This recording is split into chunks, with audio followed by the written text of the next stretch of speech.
Om Nityananda Paramashivoham. Om Nityananda Paramashivoham. Om Nityananda Paramashivoham. Om Nityananda Paramashivoham. Om Nityananda Paramashivoham. Om Nityananda Paramashivoham. Om Nityananda Paramashivoham. Om Nityananda Paramashivoham. Om Nityananda Paramashivoham. Om Nityananda Paramashivoham. Om Nityananda Paramashivoham. Om Nityananda Paramashivoham. Om Nityananda Paramashivoham. Om Nityananda Paramashivoham. Om Nityananda Paramashivoham.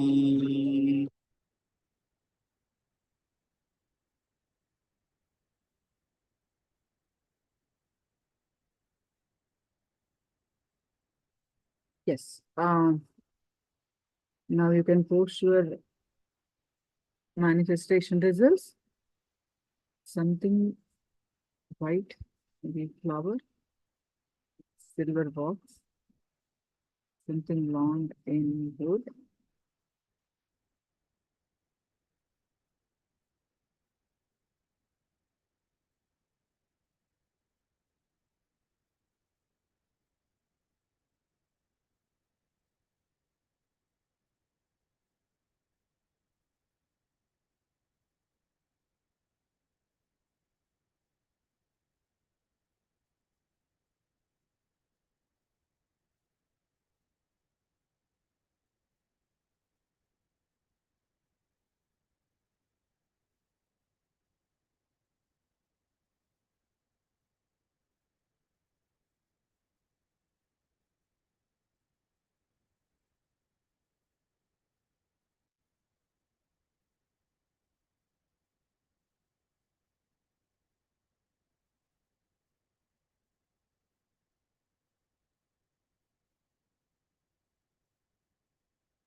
HRP 3.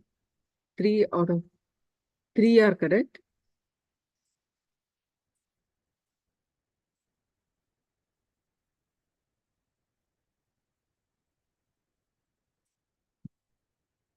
Jayantima,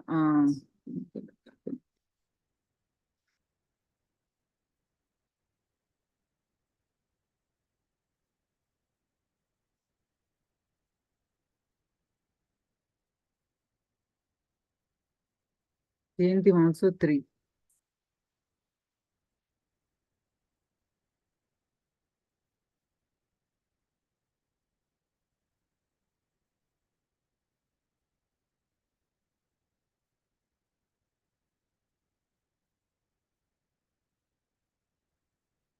Yeah, so Pascal 2.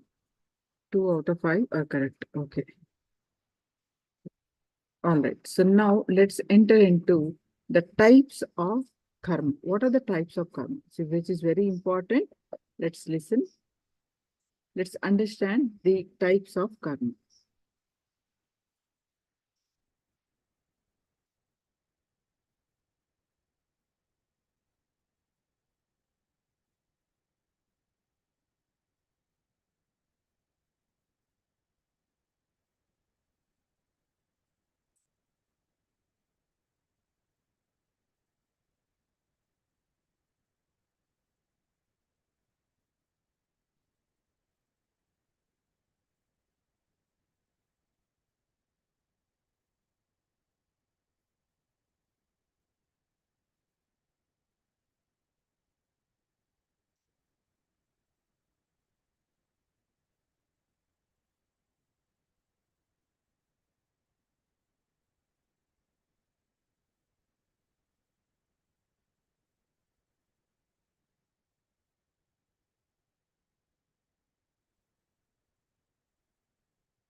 So understand the rituals that we do.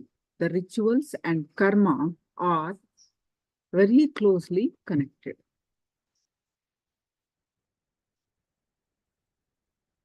Let's understand now how karma and rituals are directly connected. There are 3 types of karma, or 3 kinds of karma. And we also will learn, along with understanding the 3 types of karma, how performing rituals can directly eliminate the negative influence of these karma. You can come out of them with just this understanding that you're going to learn from this session. Rituals are very powerful tools. Understand, Swamiji, very from the beginning, he gives so much importance to establishing temples and the rituals, performing the rituals. The rituals are very powerful tools and they are powerful techniques. Many people ask Swamiji that you are enlightened and why should you then perform rituals? Swamiji says, because I am enlightened, I am teaching people exactly why and how to perform rituals.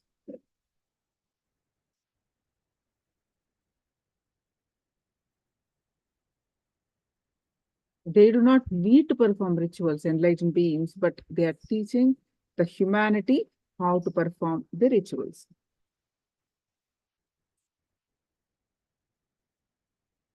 A small story. A man went to a hotel and started eating idlis. Idli means a South Indian dish made of the steamed rice flour and lentils. So he ate 8 idlis, which is quite a bit, by the way.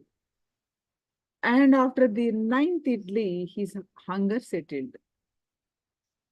The waiter came and gave him the bill for the 9 idlis. The man said, "What is this? I will pay only for 1 idli. The 9th idli, which put my hunger off. The first 8 idlis did not do the job. Only the 9th idli, the one, did the job of satisfying my hunger. So I will pay only for 1 idli." Isn't it weird, his argument? So this is exactly what we do in our life also. If you find this argument is weird, by the way, this is what we do in our life.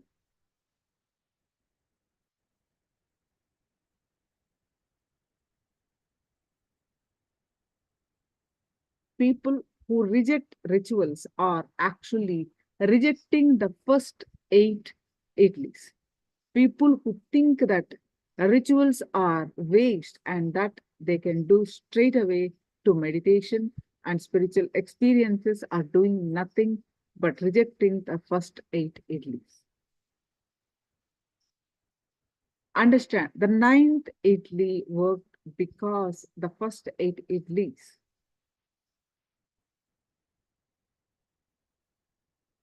If the man had not eaten the first 8 idli, the 9th idli would not have appeased his hunger. So, your meditation will work because of you having gone through the ritual worship sincerely.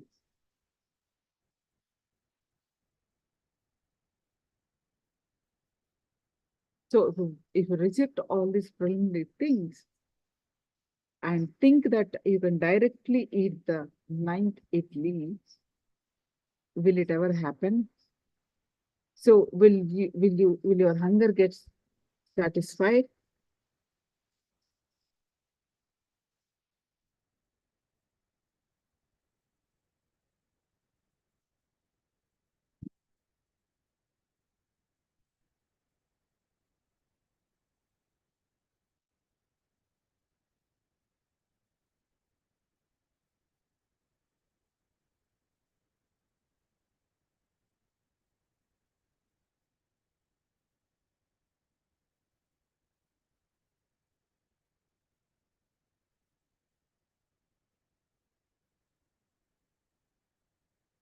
So rituals along with the meditation will work wonders. So that is the sadhana. So Swamiji, that's why a basic rituals every initiated disciple should do. Otherwise, you will not do any penance regularly.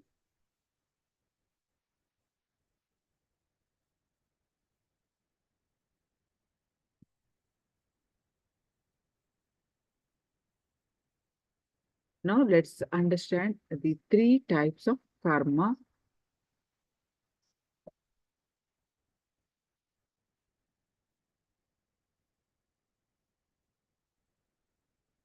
Sanchita karma, prarabdha karma, and agamya karma.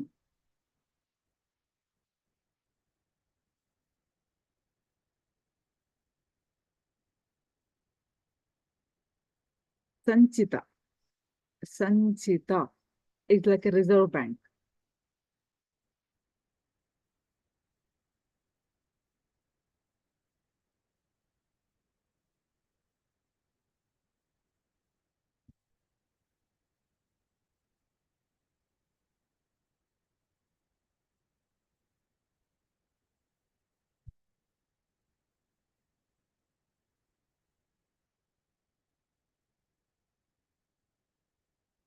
The reserve bank of karma that you have. From the millions of lifetimes, when you started taking the life after life, all that accumulated and formed a big pile of karma. That is Sanchita karma. From that, you pick up some things, pick up some karmas. You choose some good thing, some bad thing, you choose and come to this planet Earth. That is prarabdha karma. Whatever karma you have, you pick up some parts of it. It's like you have a collection of, you have some collections. So you are going to a vacation. You are packing a suitcase. From your clothing almara, you pick up certain suits, dresses, whatever accessories needed, you pick up, you collect, and go to vacation. So you, same way, you come to this planet Earth with that.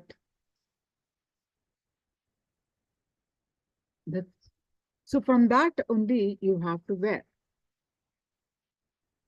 So what you picked up and come to this planet Earth, that is prarabdha karma.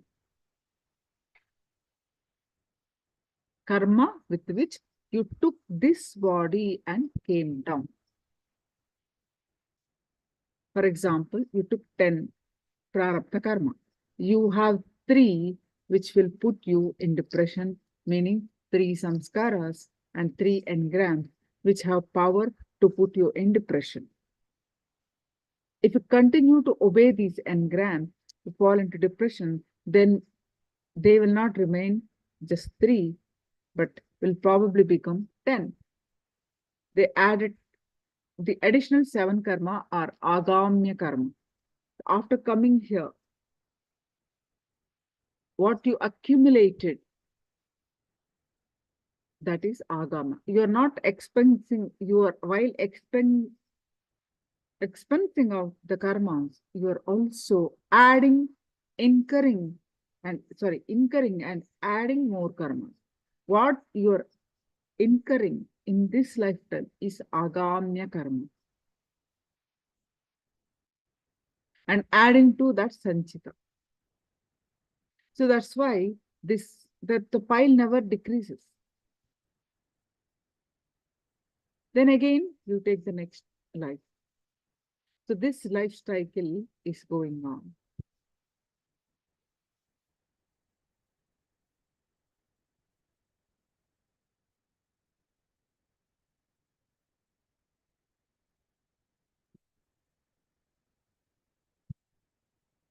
So what are the 3 karmas? Can you write them? Whatever you understanding.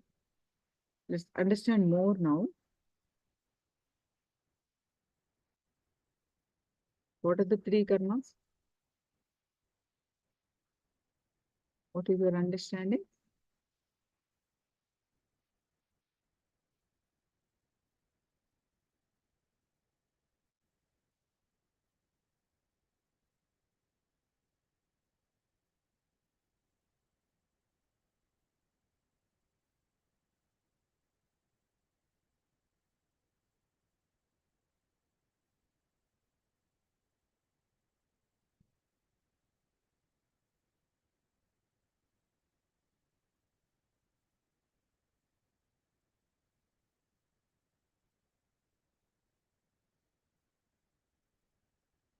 Okay, I'm typing it. Okay. Sanchita.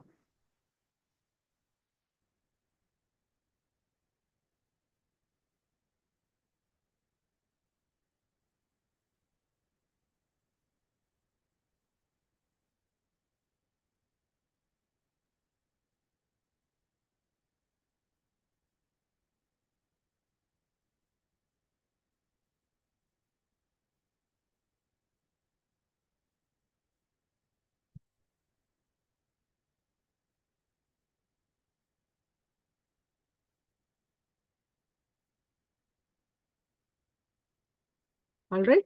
So now let's listen more on this.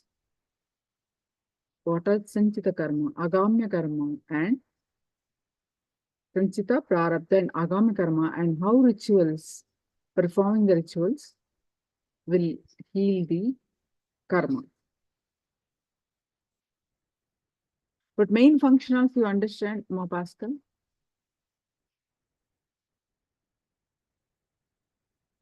Base. Right.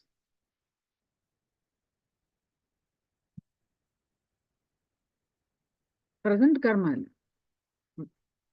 Prarabdha is the karma that from the reserve bank, you pick up some items, you pack some items and come to this. Right? You pack your suitcase and come here. That is prarabdha. But after coming here, you like this, you purchase more and more.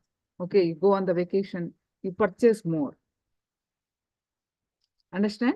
Oh, I love this. On the vacation, you purchase more. I love this. I love, oh, and then you pack your suitcase more and go back, adding to your collection. Understanding? Very simple. So the pile is never decreasing. Only when the pile is exhausted, whether it is good or bad, there is a possibility, the possibility for us get liberated. Liberation is what? Liberation from this karma. Liberation from this chain of karmic bondage. Understanding? So now, let's listen more on this subject.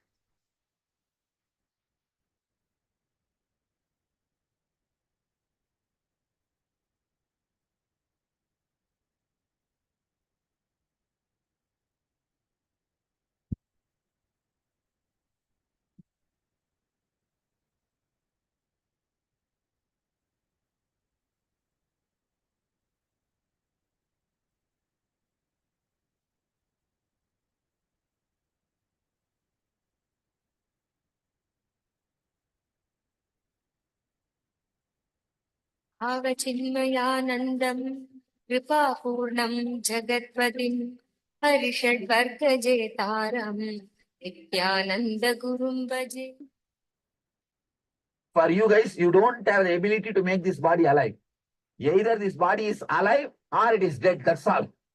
It's not under your control. But for an enlightened person, it's under his control. He can either make this body alive or he can relax. Because of that ability, he can make some other body also alive. When he chooses to make a stone or a metal alive, it becomes a representative of his very self. All the deities, the major temple deities, or traditional temples, are all deities energized by enlightened masters. Tiruvannamalai Arunagiri Yogeshwara, Chidambaram, Patanjali, and Tanjavur, Karuvurar, Tirupati, Konganavar, Madurai, Meenakshi. Like these enlightened beings are energized, those murtis. So it is considered the very body of an enlightened master. So disciples start serving even after he leaves the physical body, that considering that body as his own body, they start serving. They start serving. So that is the reason the deities receive the same respect of an enlightened master. So it's like whoever is initiated by Arunagiri Yogeshwara, their generation starts doing worship in Arunachala temple. They are his disciples. They take care of the master. So that's the reason you will see whatever is done to human beings, master, same thing will be done to the deity.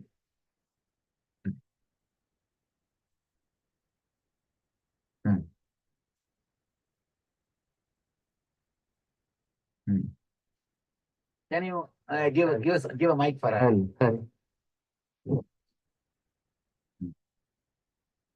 Yesterday during the Homa, what I heard you say was that in energizing the deities, that there would be an independent intelligence, that energy, your own. So if I understand you, also, when we are with the deities and serving them, they are responding to us in the same way that you could, and in the same way that Kali Devi did to Ramakrishna. Yes, same. And even after you choose to leave the body, you're still with us in those forms. Masters, even after they leave the body, they decide to stay and continuously available to disciples through the deities which they energize. That is one thing. Even during my life, my physical presence is not possible everywhere, you see. So these deities will do my work. They are my representatives. And so when you energize things for us like padakas and whatnot, or the Padakas are more a energy center, but they will not be like an independent intelligence. But the deities will be independent intelligence. The deity takes a lot of, it's a big process. Energizing a deity is more like a giving birth. Padukas is more like a blessing. It will be energy center, like whatever information you give, it will reach me. That's all. But the deities directly will respond. It will just answer. Yeah. It's much more stronger center than Padukas. Sorry, huh? I didn't understand. Thank you for bringing them all to North America. Yes. Now you got 117. 117 have already landed in Los Angeles.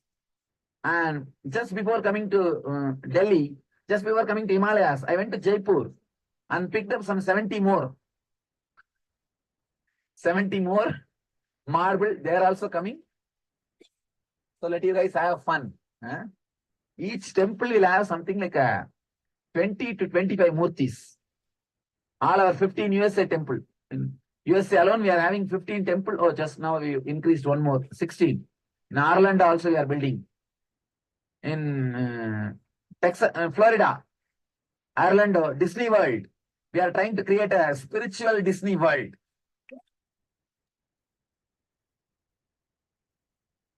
Working on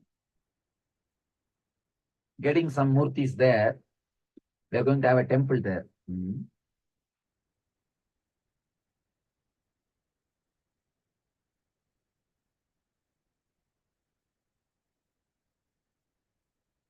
You see our puja, our ashram routine. You will see morning they will play the song to wake him up. They will give oil and tooth powder.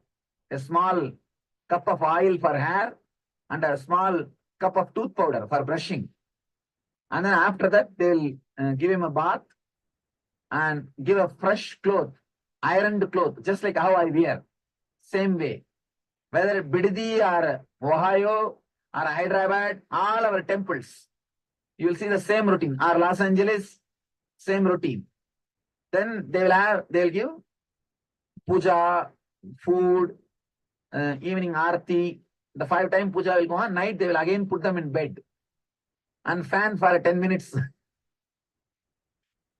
You see, this all does not add anything to him. It adds to us. Living with God. Practicing the presence of God. Practicing the presence of the Master is puja. It's nothing but every day remembering. You see, yesterday I was telling about this click and initiations. If you decide to remind yourself every day all the clicks which happened in you, that is what becomes the ritual. Everything they do in Aarti, everything is connected to one click. So when you do that, you remember and you raise yourself to that mood. Whenever some serious low mood or depression is happening in you, if the right click is reminded, that's a great service done to you. Because the moment you remember what will happen, you will come out. You will just come out. Parananda, can you get a Sachidananda? Can you get some sheet for me to write and show something? Or a blackboard? I know it will be very difficult. Just try to find out. I'll try to explain about this. How this karma and rituals are directly connected.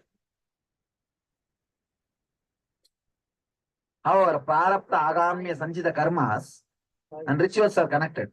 Atma Prabha, even if you are not able to get now, if you get it and keep it tomorrow morning, I'll explain at least. If you can get now, I'll explain now itself. You have paper sheet and has. No, it should be huge. Yes, like a flip chart. Flip chart you have. Then okay, get it. Just the papers we have. We are trying to get. We need to get a board from. We need to get a board. Get it. I'll explain.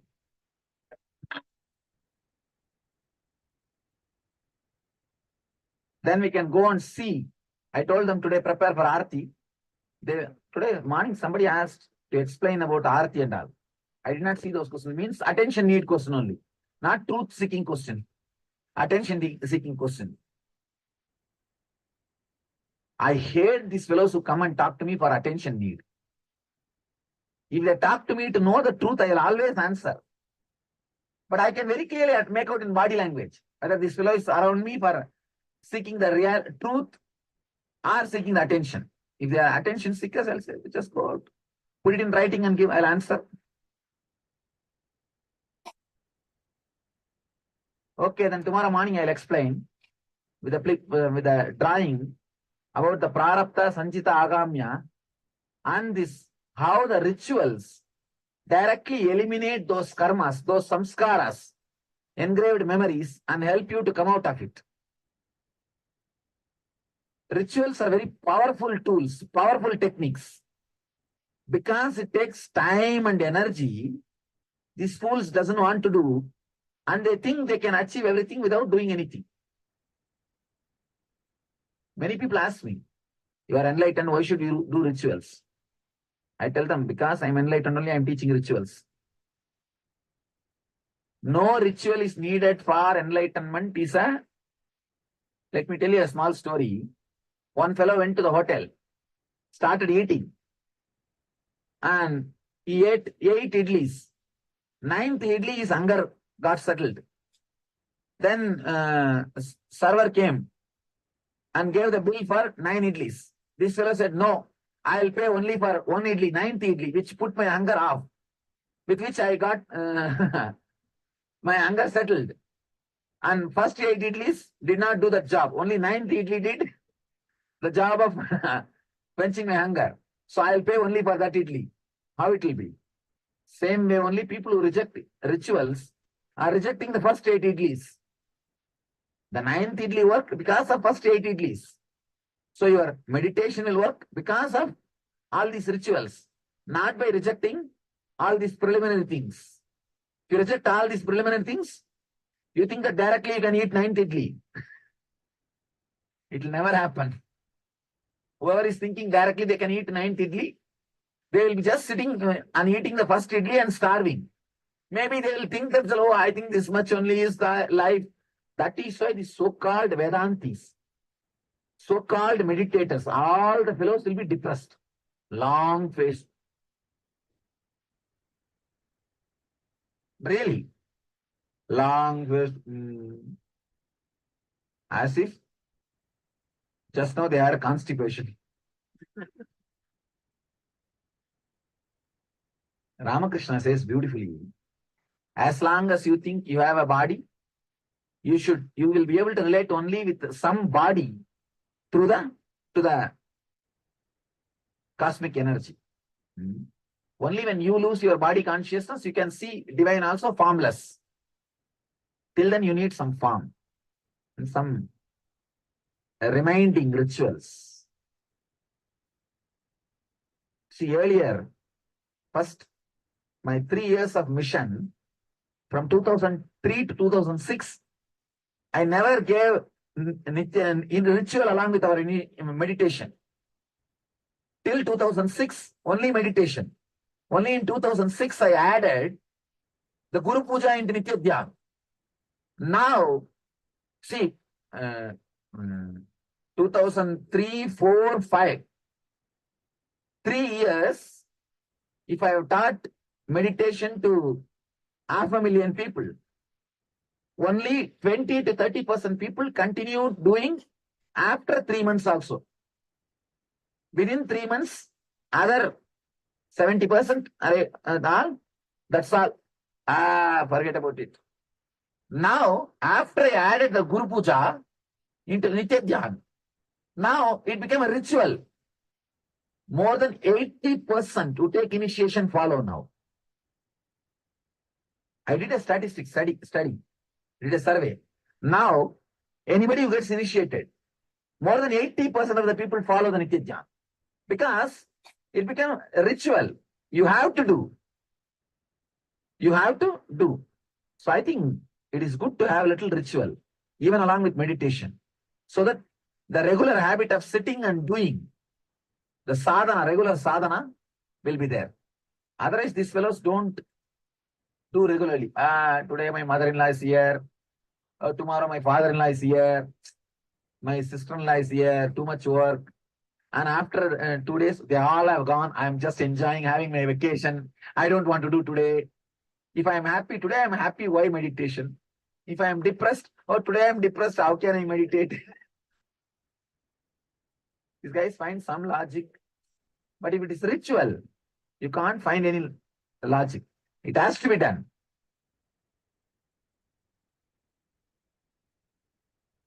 That's why I added little rituals. All right, then no other question? We can go and see the Aarti.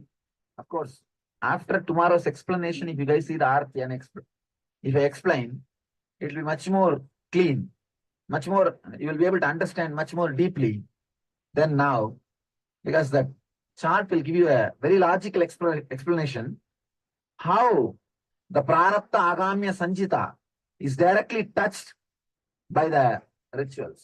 Oh, you have someone to see.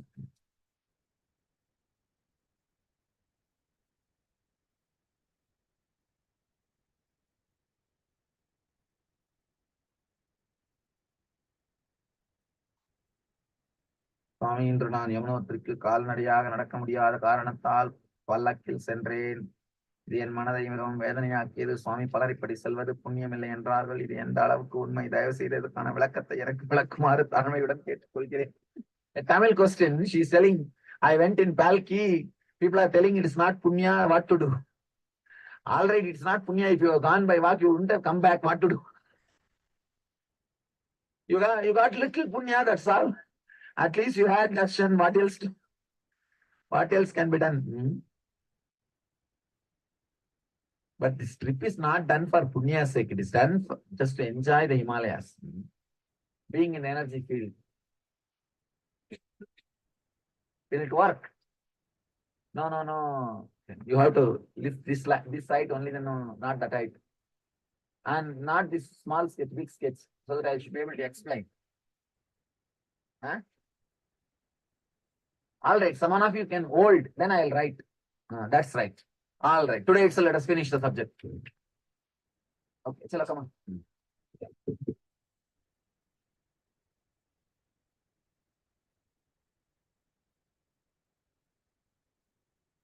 Give him, let him hold. Huh?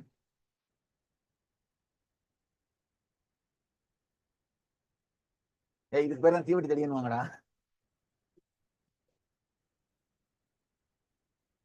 If you don't understand Tamil, it is good.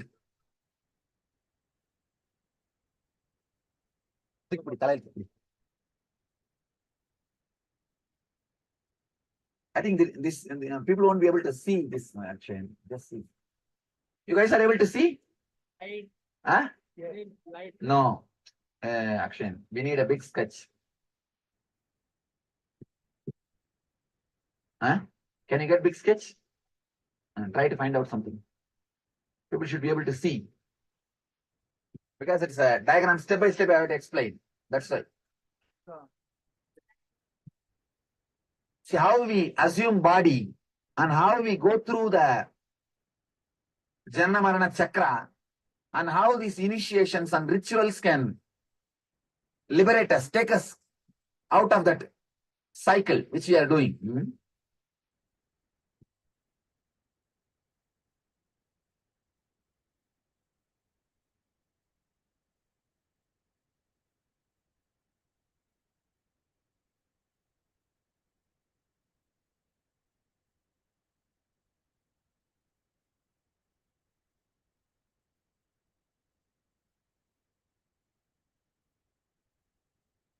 I'm not able to read many lines.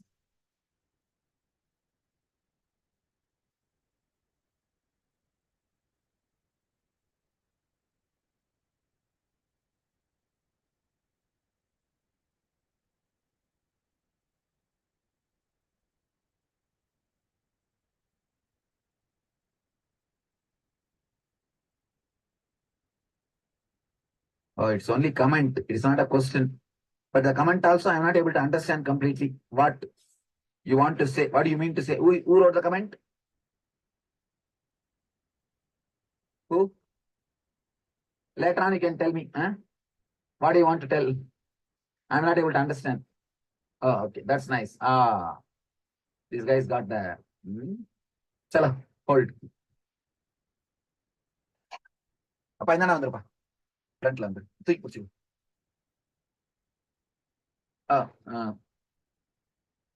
கொஞ்சம் பின்னாடி போ, கொஞ்சம் பின்னாடி போடா. போடா, செவுத்துல doctor. All of you are able to see now? Understand?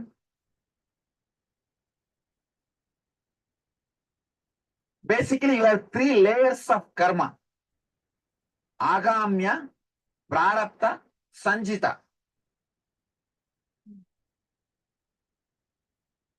Sanjita is the karma which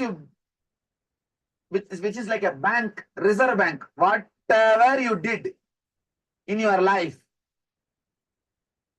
see, not only in this body, you have taken millions of bodies. In millions of bodies, whatever you learned, you did, all those engrams put together is called Sanjita.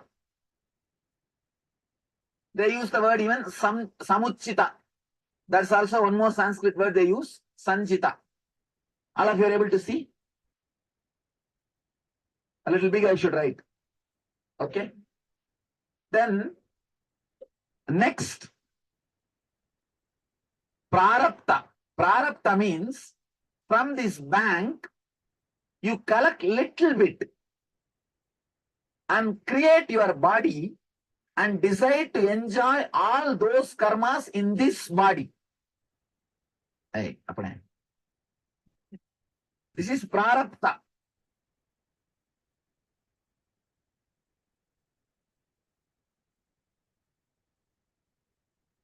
Understand? This is bank. Like all your past collection. That's huge account. You don't know when that will disappear or anything. And bank means don't think some collection saving. It's a debt actually, credit. Credit only. You have to finish them out. This is the Prarabdha. Prarabdha is the little bit which you brought to enjoy or exhaust through this body. And the third karma, this is the worst thing. Agamya, after coming down, you start collecting. That is the worst thing. Agamya.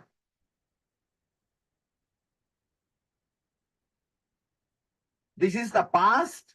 This is present, which you are exhausting. This you are collecting for your future, adding to the Sanjita. Now, any fellow who lands on the planet Earth to exhaust, for example, here you have 1,000 karma. I'm just giving an example. When you take your body, when you assume your body, you take only something like a 10 karma. Let me finish this 10. And you come down. After coming down, you start collecting 200 karma. By the time you go back, what will happen? Your bank balances increased by 1,210. Neither you exhausted this 10 and you collected 200 more. What will happen next time by the time next time you take the body? 1,210. Then again you take 10 and come down and collect some more. This becomes a vicious circle. This is what we call Janana Marana Chakra.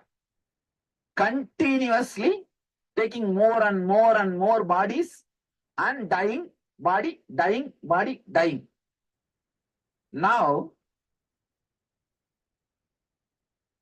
this Prarabdha 10 karmas, while you are living, exhausting these 10 karmas, if somebody gives you the knowledge, you are not the body, you are not the mind, this karmas influencing you, the influence of these karmas over you will start coming down.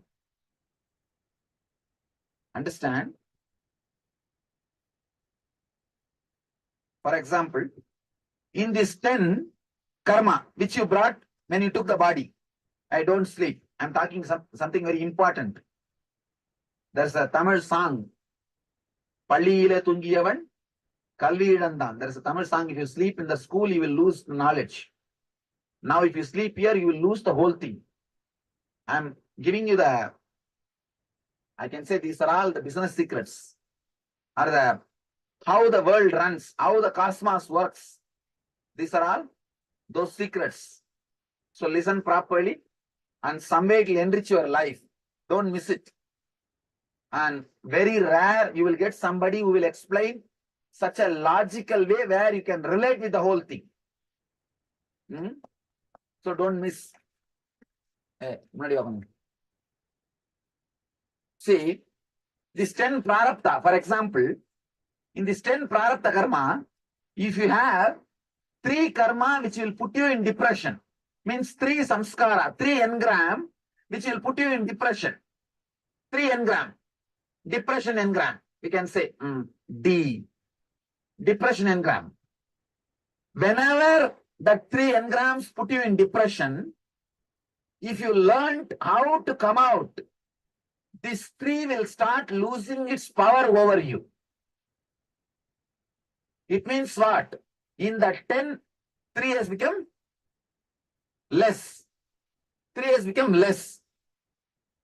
Whenever you reduce the influence of prarabdha on you, you are accumulating new karma. Agamya will come down. How you know? These 3 karmas have got, these 3 some engrams have got power over you to put you in depression. Virupa, sit straight. If you guys are feeling tired, I'll teach tomorrow. Because it is such an important thing, don't miss. See, these 3 engram, if they have the power to put you in depression, if you continue, if you obey those engrams and fall in depression, these 3 will not be just 3, they will become 10. That 7 only is called agamya. You understand? So whenever you cooperate with prarabdha, you collect agamya. Whenever the prarabdha loses its influence over you, you stop collecting agamya. So when this influence, this 10 engram influence over you stops, means the agamya collection will stop. Bringing you back to the joy or the pure inner space, the unwavering, undisturbed inner space, not only reduces prarabdha's influence over you, stops the number of engrams getting collected as agamya. Is there any doubt? If you have any doubt, put it as a question. I'll answer. Today we will just grind this idea, this one idea.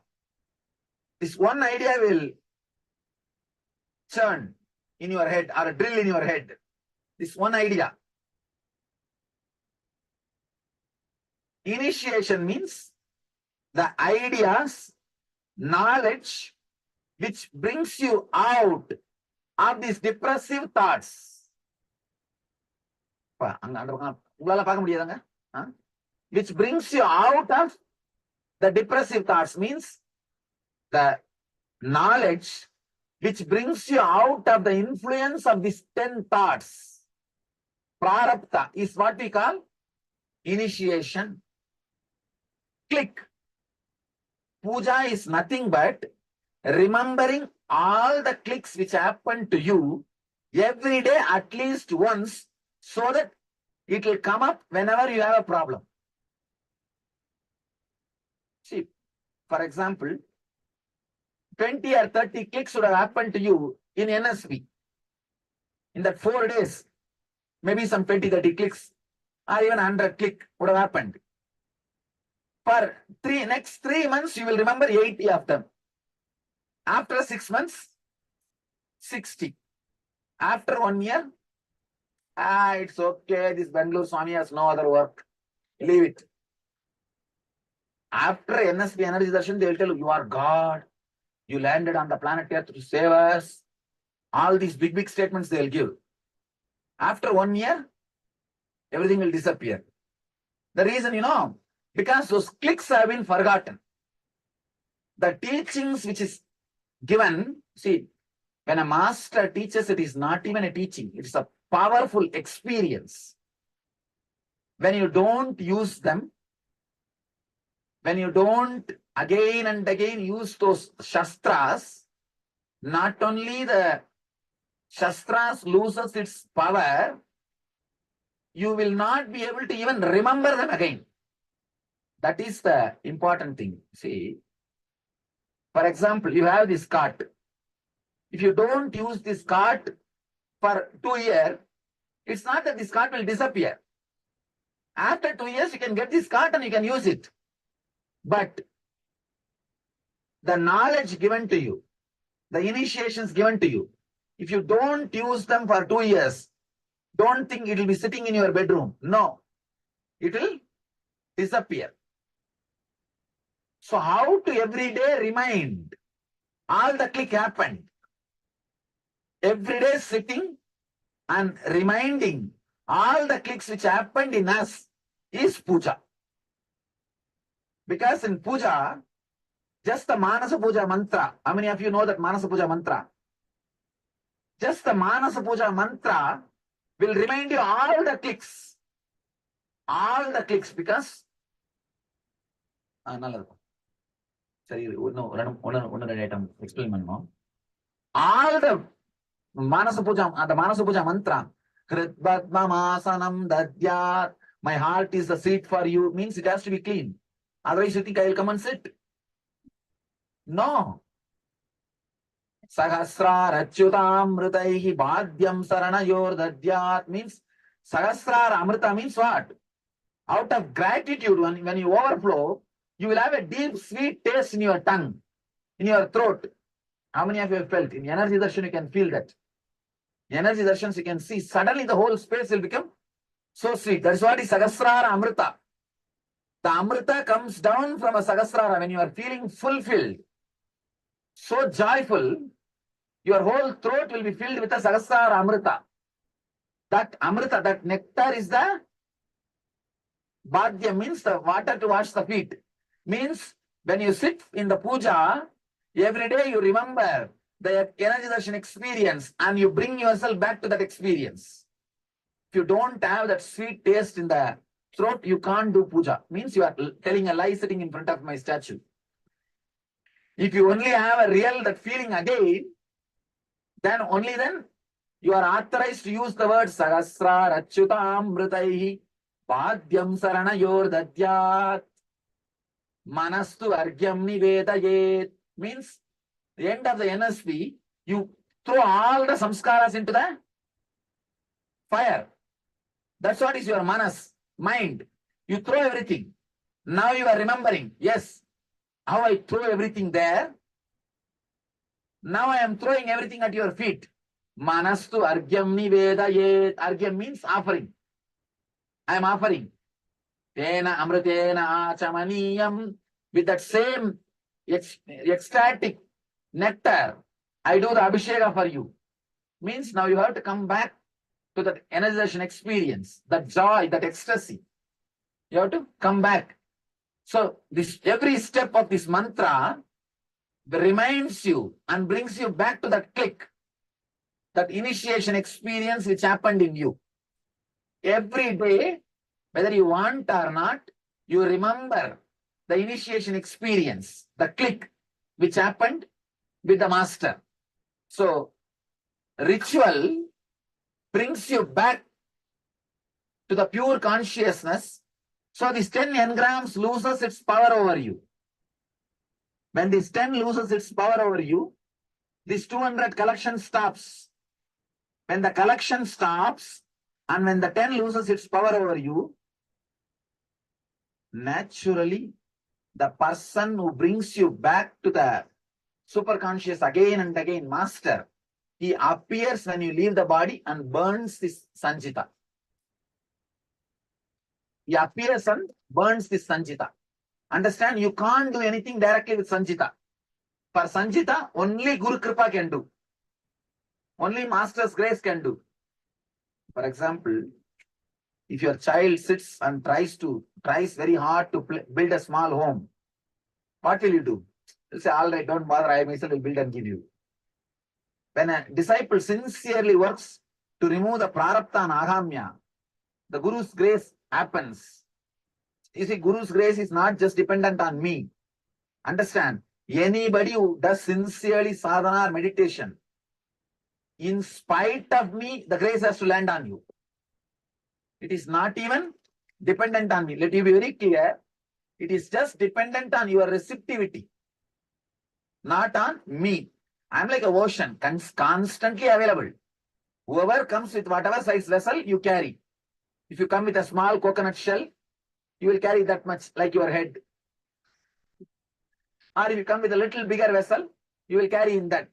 If you come with a little big container, you will carry in that. If you are intelligent, you will build a canal.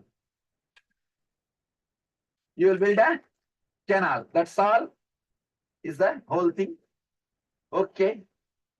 Initiation. Puja means reminding every day yourself all the initiation, great experiences happened with the master and bringing you back to that same high consciousness, same high spirit. Means now you are ready for next 24 hours drama, circus.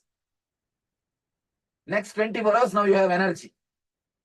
You have energy. That is the reason for puja. Maybe I'll explain the arti. I think it's already 9:30. Do you guys have time? Maybe tomorrow we'll do. Huh? You guys can sleep. They arrange the arati, but it is half an hour and I am seeing already many ways.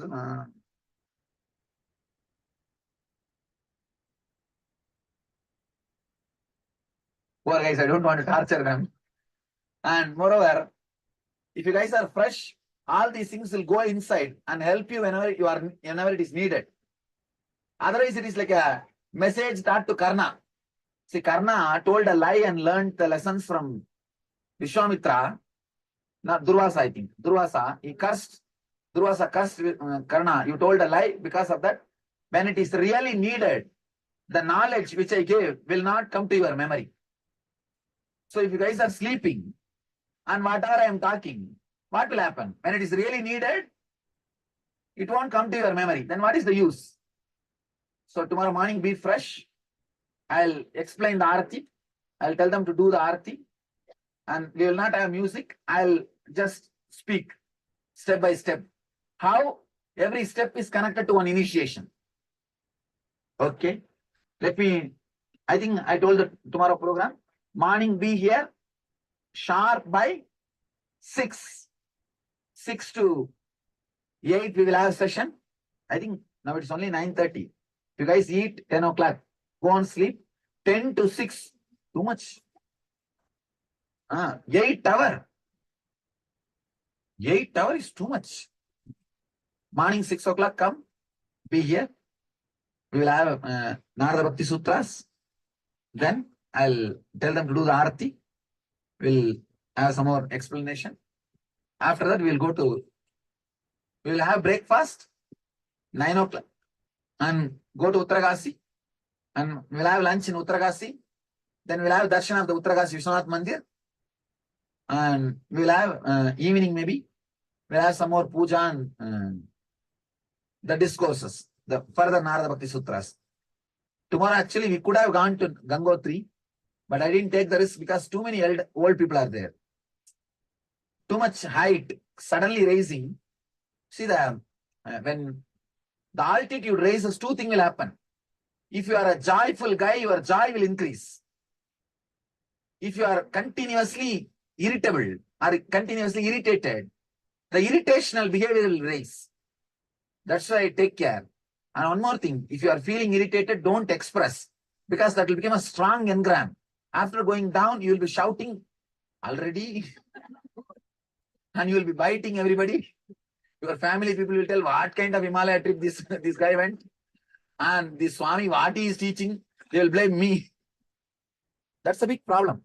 These family fellows, if they see the husband or wife very happy after coming to me, for that also they will have a problem. They will have so much of jealousy. This fellow is so happy, independent of me. If you are happy, independent of him or her, that is a big crime. That also will be a problem. If you are not happy, irritated, angry, then again they will blame me. What kind of meditation is teaching you? Nothing is happening. You are only shouting again. So both the case, I'll be what to do, all right. At least you don't get irritated, don't create samskaras. So you'll have more peace and bliss. Okay, let's gather for next session tomorrow morning. Thank you. Be blissful.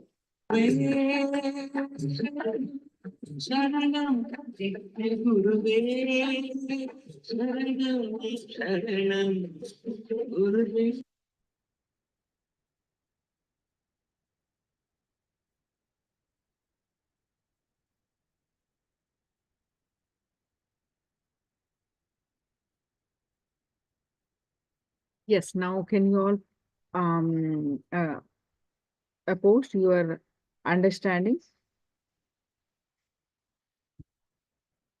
updated understanding?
Puja means remember initiations and clicks we had with the Guru.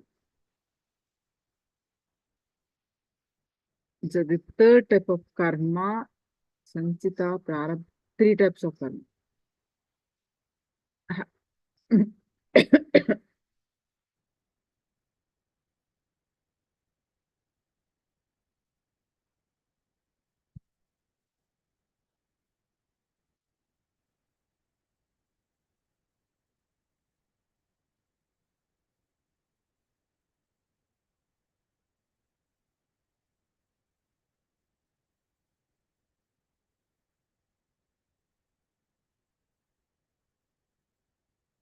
Suma,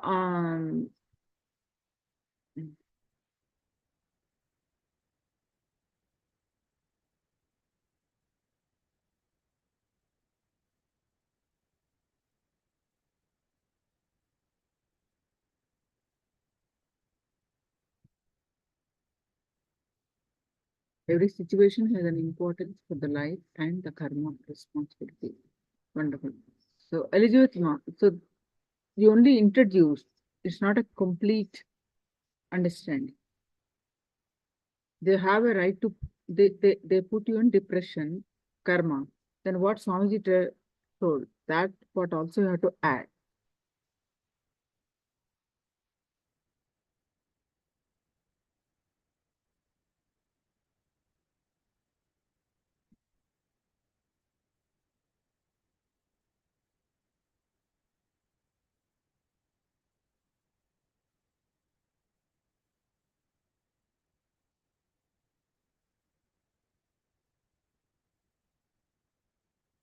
So, all right. So we are going to do one more round of power manifestation. This time left side. Okay. What are the items on my left side? All right. So now please straight. Only master can do something. Yes. So now you are getting to that one. Yes. That by each darshan, understand each darshan.